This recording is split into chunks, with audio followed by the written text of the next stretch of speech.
ఉపవాసము దీన్ని విడదీస్తే ఉప అంటే దగ్గరగా ఉండుట, వాసము అంటే ఉండటము, ఉప అంటే దగ్గరగా. ఉమామహేశ్వర శివాలయం బ్రహ్మగిరి దోమలపెంట. ఈ శివాలయం వచ్చేసి 50 సంవత్సరాలు ప్రతిష్ఠించడం జరిగింది. కాలభైరవ దర్శనం గయా ప్రయాగ దుస్వాచ ఏకబిల్వం శివార్పణం.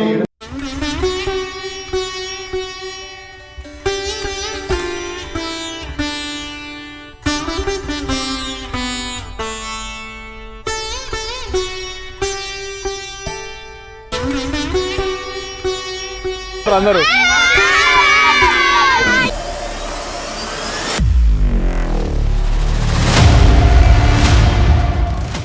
హాయ్, హలో, నమస్తే, vanakkam, very good morning to everyone.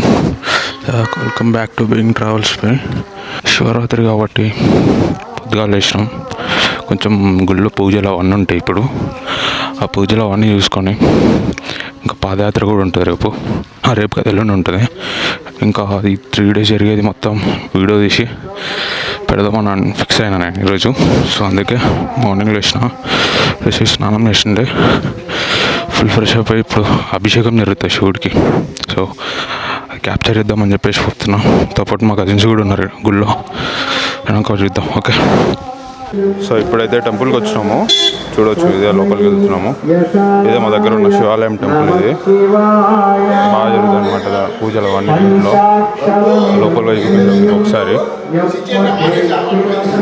ఇదే టెంపుల్. దర్శనం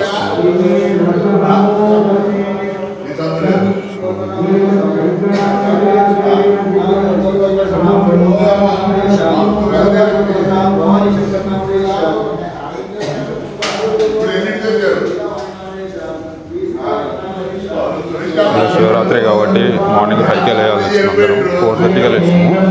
సో ఇది మా టెంపుల్. రోజు ఇక్కడే దర్శనాలు పూజలు అన్నీ చేస్తున్నాం. మా వాళ్ళు ఇద్దరు వచ్చారు. అయ్యే బ్రా, ఏం చేస్తారు ఇద్దరు? అభిషేకం టికెట్ రాదు. ఎంత అభిషేకం టికెట్? 150 రూపీస్ విత్ టెంకాయ. అదే బిజినెస్ స్టార్ట్ చేసిన వాళ్ళు పెట్టినప్పుడే. ఉమామహేశ్వర శివాలయం బ్రహ్మగిరి దోమలపెంట. ఈ శివాలయం వచ్చేసి 50 సంవత్సరాలు ప్రతిష్ఠించడం జరిగింది. కావున చాలా గల్లా అప్పట్లో డ్యామ్ కట్టేటప్పుడు చాలామంది బీదలు, సాదలు, కూలీలు అందరూ కలిసి ఇంజనీర్స్ కలిపి కట్టిన గుడి. చాలా మందికి కోరికలు తీర్చిన గుడి కాబట్టి ఈ శ్రీశైలం వెళ్ళే రహదారిలో ప్రాముఖ్యతగా వెలిసిన శివయ్యని మీరందరూ దర్శనం చేసుకోగలరు. జంబో శంకర.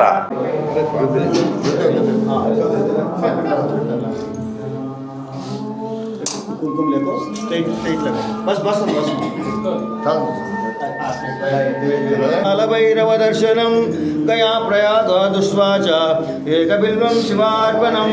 ఉమయా సహ దేవేశం నందివాహనమేవ చ ముచ్యతే సర్వపాపేభ్యో ఏకబిల్వం శివార్పణం. నమస్తే సుభగవిశ్వేశ్వరాయ మహాదేవాయ త్రయంబకాయ శుక్లాంబకాయ కార్తికాయ తారాచంద్రాయ నీలకంఠాయ మృత్యుంజయాయ సర్వేశ్వరాయ మహాదేవాయ నమః.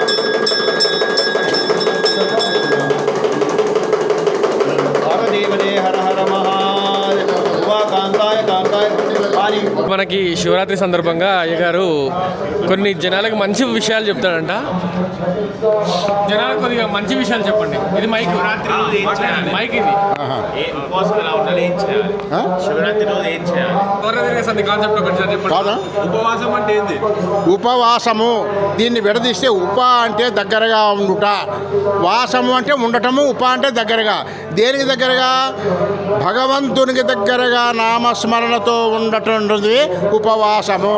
అలాగని శరీరంలో ఉన్నటువంటి అగ్నిదేవుడు, జఠరాగ్ని, ఆకలి అలాంటి వాటికి ఉపవాసాలు పెట్టి ఏ ఒక్క ఆహారం లేకుండా ఉంచకుండా శరీరానికి కావాల్సిన పోషకాలు ఇస్తూ, భోజనం చేస్తూ, టిఫిన్ చేస్తూ, మనుషులు తాగుతూ, గాలి పీలుస్తూ కూడా ఉండి చేయటమే భగవన్నామస్మరణ చేయటమే.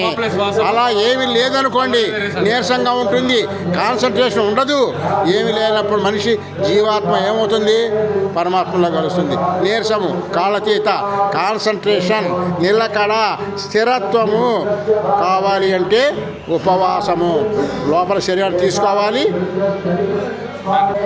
ఈ సందర్భంగా ప్రతి వాళ్ళు కూడా, చదువుకున్న వాళ్ళు, చదువుకోని వాళ్ళు కూడా, ప్రతి వాళ్ళు కూడా ఉదయం లేచినప్పటి నుండి రాత్రి 12 గంటల వరకు కూడా ఓం నమఃశివాయ అనే పంచాక్షరి మంత్రాన్ని కనుక జపించేట్లయితే అభిషేకం చేసినట్టు, సహస్రాభిషేకం చేసినట్టు, ఏ పుణ్య నదుల్లో స్నానం చేసినా కూడా అంతటి పుణ్యం రానే రాదు. ఇలాంటిదే కావాలి. ఎందుకంటే ఐశ్వర్యవంతుడు శివుడు, భోళాశంకరుడు ఏది కోరుకుంటే అది ఇచ్చేవాడు. అదే స్వయంగా నా విషయంలో 3 కోరికలు నెరవేర్చాడు. ఇది ఆఖరి కోరిక, శివాలయంలో సేవ చేయటం. అది ఉద్యోగానికి పెళ్లికి సంబంధం లేదు. ఉద్యోగం చేసుకోవటమే, పెళ్లి చేసుకోవటమే కార్యక్రమం. అది ఏదైతే అది అందులో ఉన్నటువంటి ముఖ్య విషయం ఏంటంటే మన పట్టుదల సాధన ఉంటే భగవంతుని యొక్క ఆశీస్సులతో మనం ఎట్టి పరిస్థితుల్లో కూడా ఉన్నత స్థాయికి ఎదుగుతాం. నేనైతే నాగార్జున యూనివర్సిటీలో హైయెస్ట్ పోస్ట్లో ఉండి జూనియర్ లెక్చరర్గా చేసి రిటైర్ అయ్యాను అనమాట. ఇది నా జీవిత ప్రక్రియ. 2006లో రిటైర్డ్. కళ్యాణం గురించి కళ్యాణం అసలు ఎందుకు? ఈ శివ కళ్యాణం అనేది ఎందుకు చేస్తారు అంటే ఈ కలియుగంలో దాంపత్య జీవితంలో, గృహస్థాశ్రమంలో భార్యాభర్తలు చేయాల్సినటువంటి నీతి నియమాలు ఏమిటి, ఆచరించాల్సిన విధి విధానాలు ఏమిటి, తల్లిదండ్రుల యందు, తోటివారి యందు, ఇరుగు పొరుగు యందు ఎలా ఉండాలి అనేటువంటి నేర్పిదే ఆదర్శ భావంతో ఉన్నటువంటిది ఆ శివుడు పార్వతి యొక్క లక్షణం. వాళ్ళు ఉన్నటువంటిది వాళ్ళు కేవలం వాళ్ళు పిల్లల్ని కన్నారు, గణపతిని కుమారస్వామిని కొన్నారు. కానీ వాళ్ళకి లక్షలు కోట్లు ఆస్తులు సంపాదించి ఏమి ఇవ్వరా. గణపతికి అన్నాడు నువ్వు ఈ గణాధిపతిగా ఉండు అన్నాడు. కుమారస్వామికి ఏం చెప్పాడు, ఆయన నువ్వు తిరుత్తణలో ఉండు నాయన అక్కడ అన్నాడు. నువ్వు సంతాన భాగ్యం కలిగించు, నువ్వు అన్యోన్య దాంపత్యాన్ని కలిగించు అని చెప్పాడు. వాళ్ళు లక్షలు కోట్లు ఇవ్వడం కాదు, సంస్కారవంతమైనటువంటి నీతివంతమైనటువంటి ఎలాంటి యొక్క సమస్యలు లేకుండా పరిష్కరించేటువంటి స్వభావం కలిగి ఉండాలి అని చెప్పి అలా శివుడు తన బిడ్డలకు నేర్పాడు. మనం కూడా మన బిడ్డలకి అదే ఆదర్శంగా తీసుకొని ఉండాలని చెప్పి మనసా వాచా కోరుకుంటూ సెలవు తీసుకుంటాను. శుభం భూయాత్. ఓం నమః శివాయ. ఎక్కడి నుంచి వస్తారు స్వామి? ఎక్కడి నుంచి వస్తారు? సార్లపల్లి. స్వామి మంచిగా ఉన్నాడు.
ఎనికి కదరా లాగేది, కిందికి పోతుంటే ఆపాలి అంతే.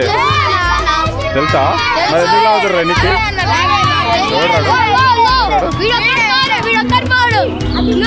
ఎనికి లావద్దు.